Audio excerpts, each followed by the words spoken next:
अमेरिकेने रोजनेफ्ट आणि लुकोइल या रशियातील मोठ्या तेल कंपन्यांवर आर्थिक निर्बंध लादले आहेत. त्याचा परिणाम आता रिलायन्स इंडस्ट्रीजवर होणार आहे.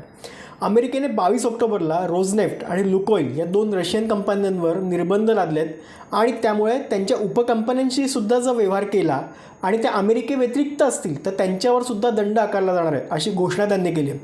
त्यामुळे भारतीय कंपन्यांना आपल्या तेल खरेदीमध्ये आता बदल करावे लागणार आहेत. याचा सर्वाधिक फटका हा रिलायन्स इंडस्ट्रीजला बसणार आहे. या दोन्ही कंपन्यांसोबत होणारी तेल खरेदी 21 नोव्हेंबरपर्यंत थांबवा असा इशारा अमेरिकेने दिला आहे.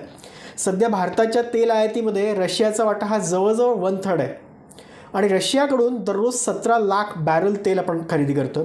त्यापैकी 12 लाख बॅरल थेट रोजनेफ्ट आणि लुकॉइलकडून आपण खरेदी करतो. अर्थात भारत म्हणजे रिलायन्स, HPCL, BPCL या सरकारी कंपन्या या खरेदी करतात.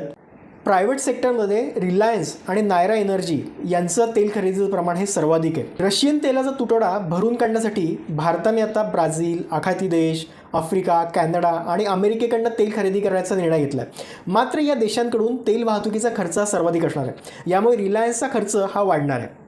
त्यातच अमेरिकेचे अध्यक्ष तुम्हाला माहितीच आहे डोनाल्ड ट्रम्प यांच्या विनंतीवरून भारताने तेल खरेदी थांबवली आहे असा दावा थेट व्हाईट हाऊसने केला आहे. आता रिलायन्स काय करणार आहे तर रिलायन्सने या निर्बंधांचं पालन करण्याचं ठरवलं आहे असं कंपनीकडनं स्टेट सांगण्यात आलं आहे. अमेरिका, युरोपियन युनियन या देशांनी रशियावर निर्बंध लादले आहेत, त्यांच्या तेल कंपन्यांवर निर्बंध लादलेत असं रिलायन्सने सांगितलं आहे.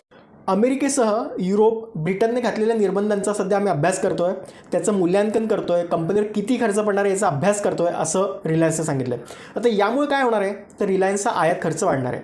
तो आयात खर्च $2.7 बिलियन म्हणजे 23,490 कोटींनी वाढेल. हा अर्थात भारतासाठी आहे. यातनं सर्वाधिक तेल खरेदी कोण करत आहे तर रिलायन्स करत आहे. तर रिलायन्सला दर महिन्याला 2 ते 3 हजार कोटींचा फटका बसण्याची शक्यता आहे. रशियाकडनं आपल्याला तेल हे स्वस्तात मिळत होतं, पण आता आखाती देश, सौदी अरेबिया यांच्याकडनंच आपण तेल खरेदी करणार असू तर आपल्याला आता महागात खरेदी करावं लागणार आहे. त्यामुळे याचा सर्वाधिक फटका हा रिलायन्स इंडस्ट्रीजला बसणार. पण रिलायन्स इंडस्ट्रीजने आता ऑइल व्यतिरिक्त टेलिकॉम असो किंवा आणखीन AI असो यामध्ये आपलं पाऊल रोवलं आहे. त्यामुळे या कंपन्यांचा सुद्धा त्यांचा परफॉर्मन्स खूप चांगला आहे. त्यामुळे एकूणच तेल खरेदी महाग होणार असली तरी त्याचा कंपनीवर खूप मोठा परिणाम होणार नाही असं मला तरी वाटतं आहे. तरीसुद्धा तुम्ही रिलायन्सचा जर शेअर खरेदी करणार असाल तर या सर्व गोष्टींचा अभ्यास करा आणि मग रिलायन्स इंडस्ट्रीजचा शेअर खरेदी करायचं का नाही हा निर्णय घ्या.